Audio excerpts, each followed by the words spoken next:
Hi, welcome to the other video. Or if you haven't, I guess it is still the other video. Anyways, this is the Calends of Tyranny 8.3 update, the one before we get Gilgamesh, so it's not that important. There are a few things. The battle pass is weird.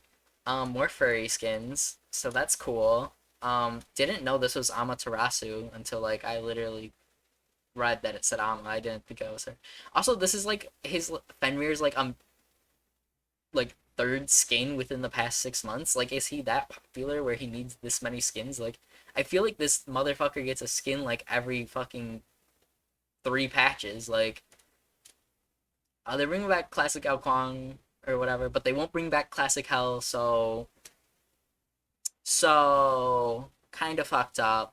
Plushy Cernurnos is cool. Dinosaur Cerberus is adorable. They're making this a skin, so that's really awesome.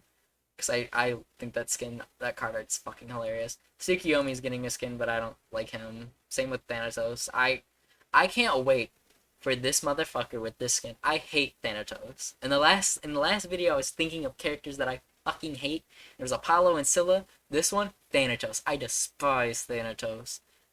I can't wait for this motherfucker to dive into me to try and execute me, and I Aegis it, and then my team just beats the shit out of this chibi skin motherfucker.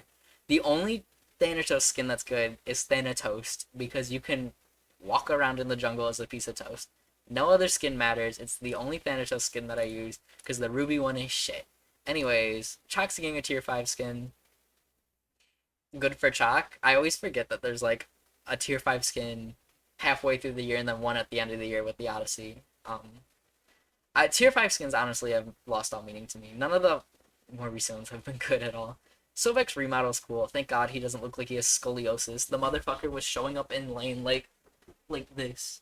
Like like what the fuck? Why does he look like this? Like he's supposed to be like a giant crocodile man thing and he was not scary whatsoever. Worst part of the whole thing is his recolor is not going to be fucking pink anymore, so that's bullshit. Make his skin pink.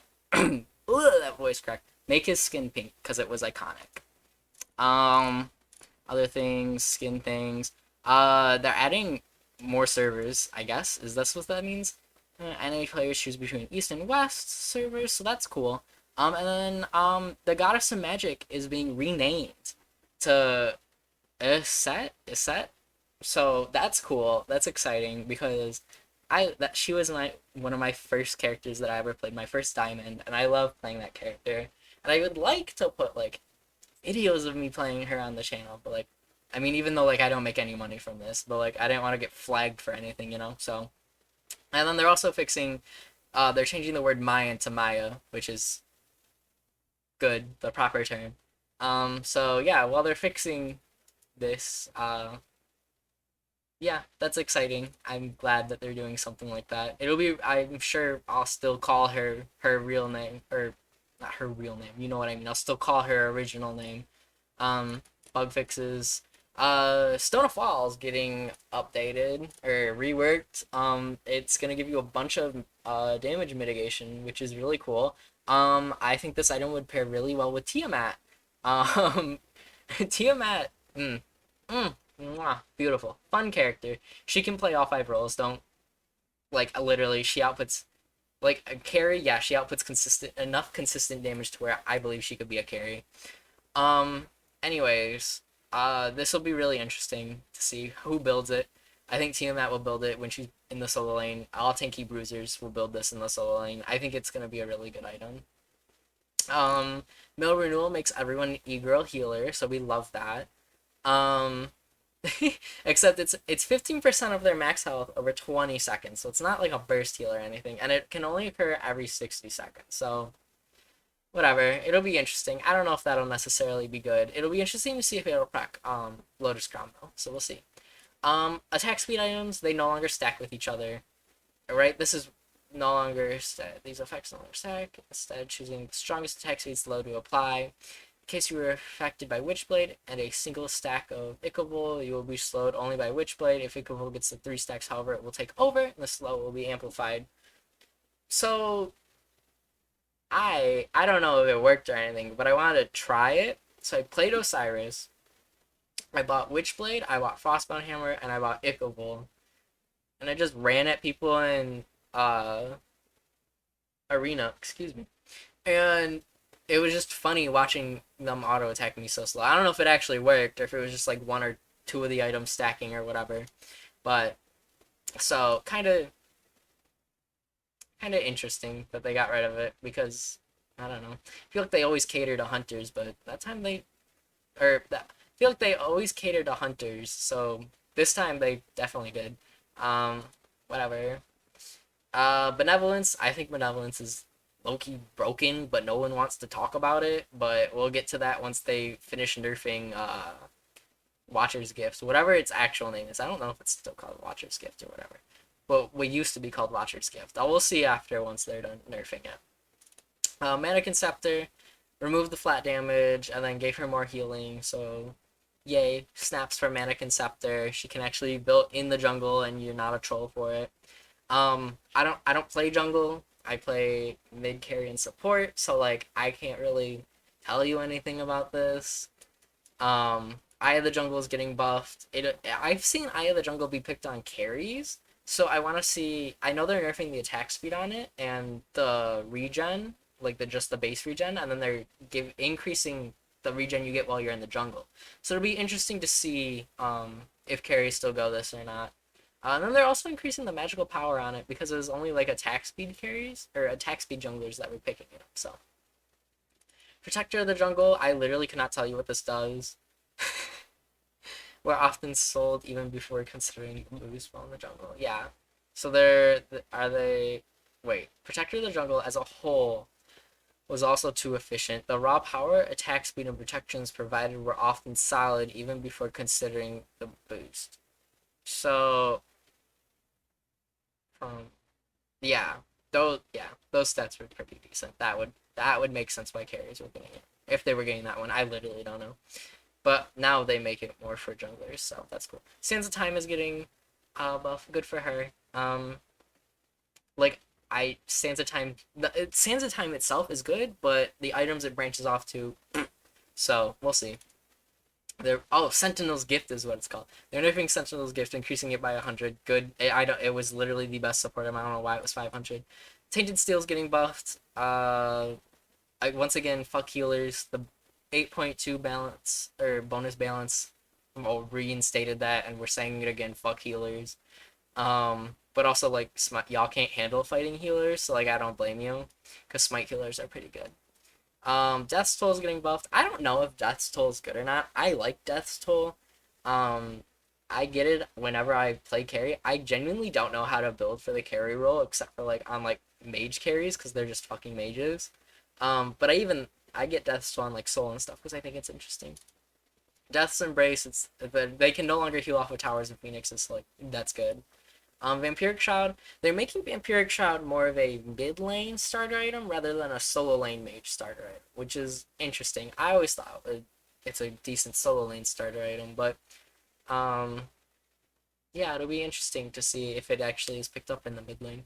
Warflag, the duration's increasing. Good for Warflag. Love her. She's one of my favorite starter items in the game right now. They're low key nerfing Cupid by they're adding audio and visual elements to the AoE to signify if Heart Bomb will stun the hit target. So that's low key a nerf, because like if you weren't paying attention before, you would see Heart Bomb and you wouldn't know if it would stun or not. I mean, I know that it'll stun or not because I played this game for years. Whereas like my boyfriend who's new at this game, he didn't know, right? Like he sees it, but like he might not be paying attention to that. So like this will be nice little indicator for him. Hachiman's getting buffed. Good for Hachiman. A lot of people that play him say that he doesn't feel the same as he used to, which honestly, yeah, like he's so mediocre. Like he's decent. Like I've never thought Hachiman's dog shit useless. He's just always decent, but we'll see. Hopefully this helps him a little bit more. I don't know, like it can no longer trigger item effects, so that's good because Bumba's Hammer was the one where like you would hit someone with an ability, then auto attack, and it would reset your cooldowns or whatever. So that's cool that they're doing this. Hopefully that's another nerf to set. I fucking hate fighting set. but I want to say he's a skillless champion, but like I know I'm far from it. Like he does like he takes a lot of commitment to learn how to play, so it's good for him. Mulan's getting buffed. Good for Mulan. Um, she I think she's just okay. Like I don't know why. Like hold on. Let me say this. Like I don't know why they would buff her because she's just always okay. She's always consistent, right? She'll never be amazing because of her passive. Until they just completely remove the first part where you have to upgrade it to get your heal, to get the grapple, to get like the one's fine actually. But like, like those are just such weird things. She's supposed to be an ability-based character that scales into the late game, but ability-based characters don't scale into the late game. Some of them do. Some of them do, like Guan Yu, right? Guan Yu scales into the late game, right? But like a Mulan will never scale as hard as a Guan Yu because she doesn't have much team utility, right? Also, Divine Mastery, I don't know why I thought you could cancel this early, like months ago. Like I don't know. I always thought you could cancel it early, but I guess you can't. They're giving Athena damage on her taunt. Um, that's cool. I remember Athena being like literally the best support in the whole game, where she was either banned or picked every game, and it's so weird not seeing her there anymore. So hopefully this helps bring her back up there. Although this does help with one shot burst Athena, which is literally my favorite thing to do because that bitch does ridiculous damage. Okay. They're buffing Horus for God knows why. This stupid bird, I hate him, but I don't hate him as much as Apollo, Scylla, and Thanatos. So he gets away with it this time. Um, his cooldowns were really long, so this will probably help bring him back. Like I guess he was kind of in the meta. Bring him into the meta. A Muzen Cobb. This is also an Muzen Cobb hate account. I fucking hate a Muzen Cobb. If I see an Muzen Cobb on the enemy team, I camp the shit out of them. Because what does an Muzen Cobb do when he's 0-6 and doesn't even have like a first item yet? What? What's he gonna do? He's gonna throw a stinger at me? What? What?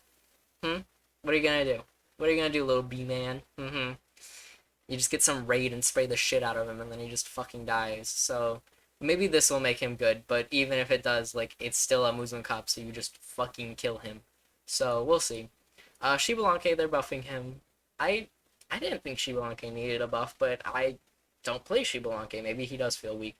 So it'll be interesting. Maybe he won't be considered horrible anymore because once they took away that stun from his ult, he's fallen off the face of the earth. I honestly forget that he's in the game sometimes because so little people play him.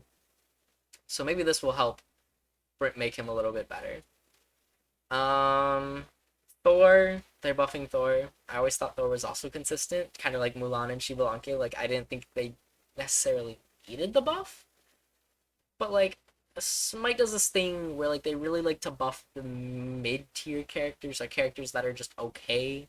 So I think Thor actually does have a low win rate or something like that. So like it'll be interesting. So like I keep saying it'll be interesting. I need to stop saying that. So so good for Thor, I guess. I mean, he's the starter jungler for everyone, so having a starter character be good, it or at least okay, really sets up new players for success. So like having Neith, Guan, Ymir, Thor, Ra be good. Most of them are good. Thor is probably the worst one out of all of them. I'm thinking of it, because Neith, although Neith is just okay, Neith and Thor are probably the worst two out. The other three are pretty good, but this will help set him up for success. Soul, they're buffing her heat. I don't know why. Like, I played Soul when when the decay was like after like 2 seconds of not hitting anything. Like, there was a time I would box people and miss so many auto attacks that my heat would start decaying out of nowhere. I'm like, what the fuck? So, I'm glad that they're doing this then. So I don't, good, good, good for Soul. I can't wait to abuse Soul some more. Although she's not. We'll save the Soul rant for another time because I'm already at 15 minutes. I'm sorry, I wanted this to be really quick. Although the first time I recorded this, it came out to like 30 minutes because I kept going on rants. So we're almost done. Alposh is a bad character. He's still going to be bad. This is a buff to tank Alposh that runs around in the front line and loop-de-loops and picks up corpses and heals and applies anti-heal and slows, which I think is the best way to play Alposh. And then they went and they buff damage Alposh. So, kind of quirky. Um, Players don't really know how to build Alposh tanky, and although this is an incentive to do it, why would you do that when you can just one-shot someone and it feels way better? You know, like, why would I not just one-shot someone? It's funny watching someone get absolutely obliterated by this character, you know? But I think Alposh Loki needs a rework. Not Loki, like Loki, like he does. He really fucking does need a rework. Um, yeah, he just doesn't. Even though healers are really strong, which is healers are super strong right now in the current state of Smite. Right when this is recording, on March 3rd, 2021, healers are super strong in Smite, and you still don't see Alposh because Alposh is so bad. Like he needs he needs something, baby. Um, Loki's still bad too. Like I don't like they're giving him more damage. Good for Loki. Loki really excelled at one-shotting people and killing them instantly, right? And like he was really annoying for that, and people hated him for that. And then they actually nerfed him for that, and then they gave him this rework where you can't really one-shot anyone anymore, and it's more drawn out. Um, so it's I still don't think Loki's that good. I I don't wish that he was good because no stealth character should be really good, but it's just why would I ever pick Loki if because like all of his CC is slows and then the stun on his alt, which is also his escape. So like, why would I pick Loki when I could pick Sat, who also only his only CC is slows, who could just mow down three people because it's Sat, you know? Or like when I could pick Pele, who does the exact same thing that old Loki did, you know, where she one shots people. So yeah, I think that's all I wanted to talk about. Let me know what you guys think about all these changes. They're really interesting.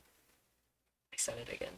I my favorite's definitely the Athena change, just so that way I can play your mid and int. So